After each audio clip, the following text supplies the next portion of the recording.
So my name is Matthew Pinsker. I teach at Dickinson College, and in my Civil War class, we opened the semester by looking at this image.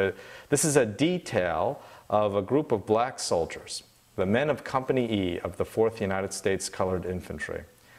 I asked my students to begin the semester by looking at this image because if you look at these men, and I've numbered some of them 1 through 6, I think they provide an imaginative gateway into what the Civil War was all about. If I had to pick one image that would represent the revolutionary transformation that the war brought, it might be this one.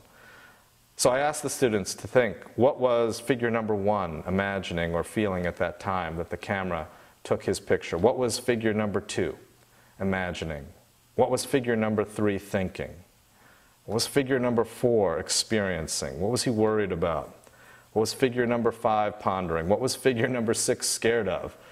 These are the emotions that jump out at you from these figures, and I don't think that's an accident. And the reason why this is a good opening exercise for students is because it shows them that these are men with lives and experiences and emotions. And the story of the Civil War is often a story about trying to recover the individuality of these figures that we sometimes oversimplify as North versus South, blue versus gray, black versus white.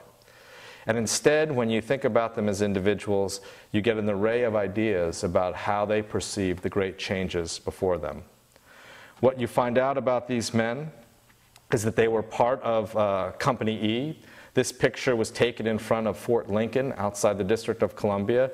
There was a time when people were unsure about the dating of this image, but if you look carefully, and there have been researchers recently who have discovered that printed on the reverse of the glass negative is an entry that notes this as Company E of the 4th U.S. Colored Troops, Fort Lincoln, November 17, 1865.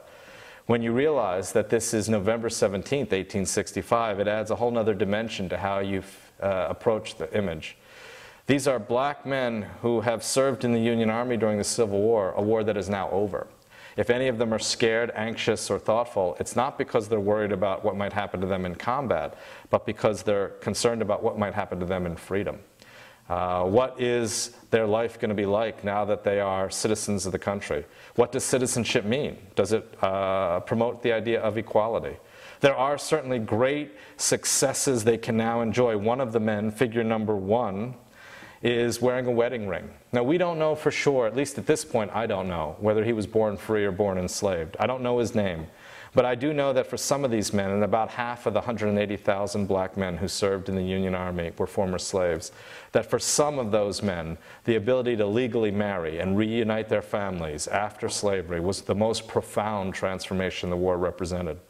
For some of the other men, the ability to serve their country and to recapture their dignity was the most profound transformation. And for others, you know, the fight for equality was still yet to be the great fight of their lives, a fight that some of them would not live to see fully realized. Of course, as everybody knows, a fight that would not be fully realized in many ways for generations to come.